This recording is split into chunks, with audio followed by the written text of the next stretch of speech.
An increasing number of reputable publications, from major Western newspapers to independent analytical centers, are stating that the recent talks between US President Donald Trump and Chinese President Xi Jinping have completely failed. While earlier reports offered optimistic press releases and photos of handshakes, insider accounts now increasingly suggest that everything went simply badly. The sides failed to reach agreement on key points, and the concessions made by both China and the United States turned out to be more symbolic than real. Some sources say that behind closed doors, Trump and Xi were counting on large-scale mutual concessions. Washington wanted Beijing to sharply expand purchases of American agricultural products, grant technology access, So here's what's going on. A U.S. lawmaker, Riley M. Moore, has publicly accused China of hypocrisy, saying, "You cannot lecture us if you're arresting Christians and those engaged in illegal mining." The exact headline: Trump ally Moore blasts China.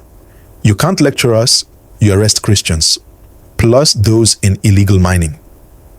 Let's unpack this, talk about what this means, why it matters, and why you should care even here in Nigeria. First off, who is Riley Moore? He is a US representative, an ally of former President Donald Trump. He's used this sharp language directed at China and its criticism of the United States' foreign policy or rights record. Moore has suggested that China has no moral basis to point fingers if in its own operations, for example arresting Christians or suppressing religious freedom, it acts in ways that contradict the standards it preaches. Regarding the claim about arresting Christians, the accusation is that China has detained Christian believers or restricted their worship in certain provinces or regions. While such claims are not new, human rights groups have raised concerns about religious freedom in China. Moore is using this as a counter-argument. If you are doing this, you can't turn around and lecture others. Then there is the point about illegal mining. Moore's statement frames China as involved, or at least complicit, in illegal mining activities in some countries, or benefiting from them, or challenging other countries that crack down on illegal mining. And so he says, you arrest those engaged in illegal mining, then don't lecture. The exact circumstances are a bit vague from the headline alone, but the implication is that China's economic interests, e.g. in minerals, mining, Africa, give it some complicity or leverage, and hence undercuts its moral standing. Now, why is this interesting for us in Nigeria? A few reasons. Mining and resource extraction. Nigeria has large mineral resources, and illegal mining is a significant issue. From artisanal operations to larger scale extraction that bypasses regulation. So when an international actor uses the topic of illegal mining as moral leverage, it echoes issues that are very local to us. Religious freedom and human rights. The question of religious minorities, Christians and others, is very much alive in Nigeria. When someone like Moore points to a major global actor, China, and says, you arrest Christians, it invites comparison or reflection. How do states treat religious groups? What is the global standard we are held against? Geopolitics. China's role in Africa is huge, from infrastructure to trade to resource deals. When political leaders talk about you benefit from us or you intervene here, they bring Africa into the conversation. Nigeria is part of that global stage. Diplomatic messaging. This kind of statement shows how foreign policy is done. A US lawmaker is effectively telling China, don't lecture us. So it becomes part of the broader US-China rivalry. Nigeria, by extension, sits in the middle of many such global currents: trade, diplomacy, investment. Let's discuss what might be motivating this move by Moore. Why now? A few possibilities. Domestic politics in the US. As an ally of Trump, Moore's remarks may be aimed at reinforcing a tough stance on China, appealing to a constituency that sees China as a strategic competitor. Strategic signaling. By bringing up religious freedom and mining, Moore is picking two issues that resonate widely: values, religion, human rights, and resources economics mining. This broadens the narrative. Deflection of criticism. If the US is being criticized for some of its own interventions or actions, this kind of "you're doing worse" retort can be a way of shifting the conversation. Encouraging allies, partners. Implicitly, such remarks encourage other countries to take a tougher line on China, reminding them that China can be challenged on several fronts. For Nigeria, this could translate into decisions about how we deal with China, what we accept, what we push back on. Now, let's bring this home. What does it mean for Nigeria? What should we watch out for? Keep an eye on our mining sector. If international players are being called out over illegal mining, Nigeria needs to strengthen regulation, enforcement, transparency. Local communities often bear the brunt of illegal mining, pollution, unsafe conditions, land degradation. Examine our diplomatic stance. Nigeria often engages with China in infrastructure, trade, loans. If China is under this kind of pressure, Nigeria may need to balance its partnerships, value for money, human rights safeguards, environmental impacts. Religious freedom and inclusive governance. When global actors point to religious persecution, it's a reminder to ensure that our own policies protect religious minorities, guard against discrimination, and make governance inclusive. Strategic partnerships. The US may be seeking to insert itself or gain influence in Africa by playing up China's missteps. For Nigeria, this means we must be cautious about being drawn into binary choices. We should negotiate from our national interest, not just foreign pressure. So what's next? I'll suggest a few things to watch in the coming weeks. Will China respond? These are strong words from Moore. We should monitor Chinese state media or diplomatic channels to see if they respond formally. Will the US use this as part of a broader policy shift? Often, one comment leads to larger strategy. We may see policy changes, sanctions, or public messaging. Will Nigeria or other African nations be drawn into this public tussle? Maybe indirectly. We might see African media, governments respond or position themselves. Will there be investigations or media revelations about illegal mining linked to Chinese companies? That part of Moore's comment may hint at more to come. Before I move on, quick reminder. If you find this breakdown useful, hit like and subscribe. It helps me bring you more of these stories.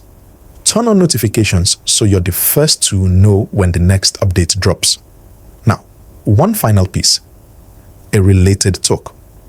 Let's talk about the idea of lecture versus practice in international relations. The basic question: when one country lectures another about values, human rights, environment, good governance, the lecturer itself must have clean hands. If not, the message falls flat. That's what Moore is accusing China of. You can't lecture us. Nigeria, and indeed every country, should think about this. We hear a lot of international guidance, but we need consistency. We need to follow through in our own laws, policies, practice.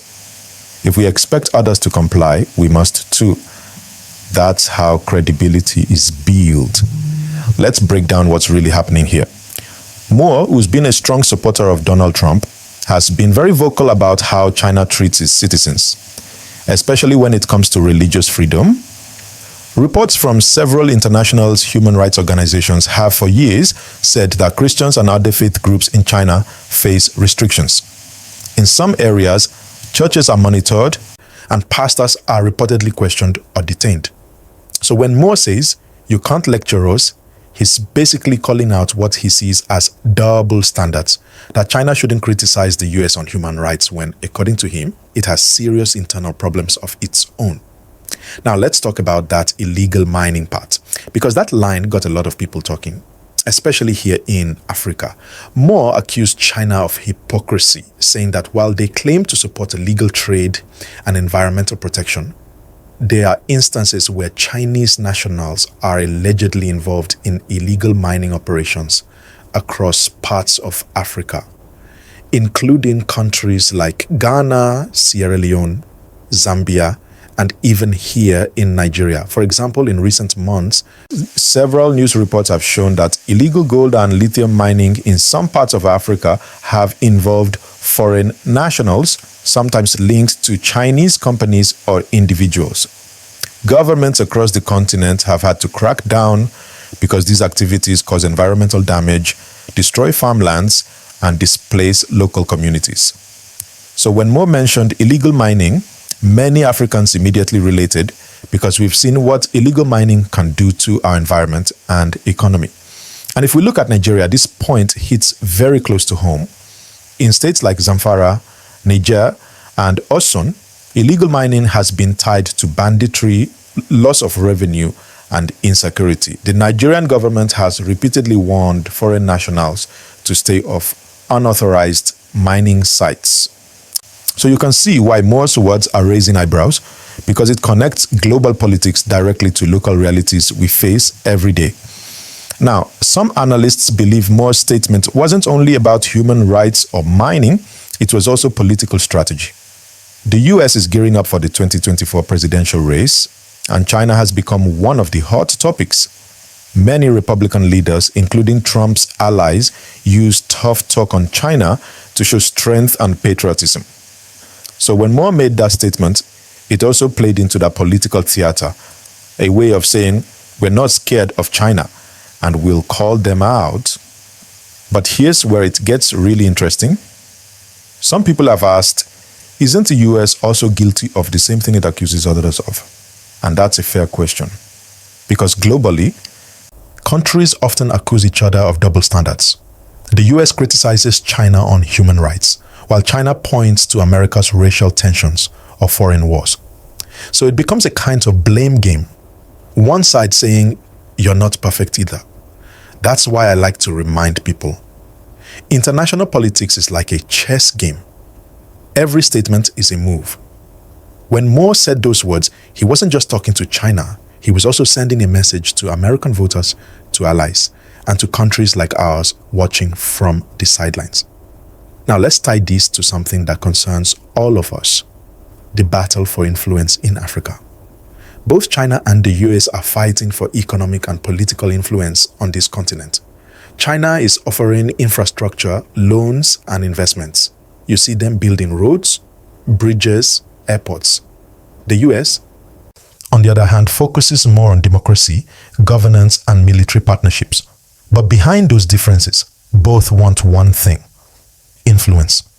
So, when Moore attacks China on issues like illegal mining and religion, he's also trying to shape how African countries view China, painting them as a bad actor. Because if Africans start seeing China as exploitative, the US wins more goodwill on the continent. But here's the thing. As Nigerians, we must be wise. We shouldn't just pick sides between the two. Instead, we should ask, which partnership benefits us more? Which one helps us build industries, create jobs, and protect our sovereignty? We need to play smart, like Ghana, Rwanda, and Kenya are trying to do, accepting development help, but on fair and transparent terms. Before I go deeper, please don't forget, hit the like button and subscribe, because this conversation is getting hotter and I've got more updates for you that'll shock you. Now, let's talk about one related point. The issue of global hypocrisy. This isn't just about China or the US. Around the world, countries like to present themselves as defenders of justice and morality. But behind the scenes, they sometimes do the opposite. The same leaders who talk about climate change are signing deals with oil giants. The same nations that talk about democracy sometimes support regimes that suppress their people. So Moore's words may sound strong, but they're part of that global reality. Everyone is calling out everyone else. If you look carefully, it's almost like every powerful nation has something to hide. And when one country gets exposed, they quickly remind others of their own sins. So for us, ordinary citizens, the best thing is to stay informed, to understand what's really going on beyond the headlines. Now, there's another twist to this story. After Moore's comments went viral, Chinese commentators on social media began defending their country, saying that the US always uses religion as a political weapon and that their actions are about maintaining national stability, not persecution. You can see how the narrative battle is being fought on all sides, not just in diplomacy, but also online. And this is where the media war comes in. Both countries have strong media machines. China uses platforms like CGTN to tell its own story globally, while the US uses outlets like CNN and Voice of America. Each one tries to shape how the world views them. More statement is one of many punches in that ongoing information fight. Now let's bring this home again. What's the lesson for Nigeria? The lesson is simple. Don't let foreign powers define your story. Nigeria must tell its own story about religion, mining, governance, and our own values. Because if we don't, others will speak for us and not always in our favor. We can cooperate with China and we can also partner with the US, but on our own terms. Let's make sure our leaders are negotiating for the interest of Nigerians, not just political friendships. All right, my people, we'll stop here for now. But if you want me to take this gist further, break down China's real response and show you what's happening behind closed doors, just type continue in the comments or below this video and I'll continue from there. And please, before you go, like this video, subscribe, share it, and drop your thoughts in the comment section. I want to know what you think. Is more right to call out to China like that? Or is it just another political distraction? I'll be reading your comments and replying to as many as possible. Stay informed, stay safe, and remember, every story has more than one side.